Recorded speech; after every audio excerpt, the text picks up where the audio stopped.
Now, wait a minute, all your horses, hang about. But before we go any further, I should make one thing clear. Now, I am not, in any capacity, what you might consider a professional beekeeper. I don't use hives. I don't wear masks or gloves or any of the other paraphernalia. I don't even harvest any honey. Now, to do all that, you have to go on all sorts of courses, sign papers, pass exams.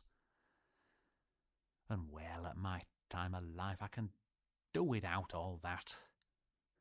So I plug away, unnoticed, up here, on me own. It suits me, it suits the bees, and quite frankly, you can either accept it, or you can sling your hook.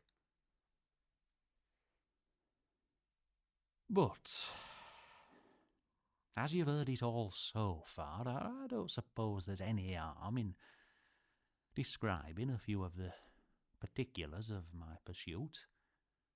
So, if you're genuinely interested, I'll give you a little talk.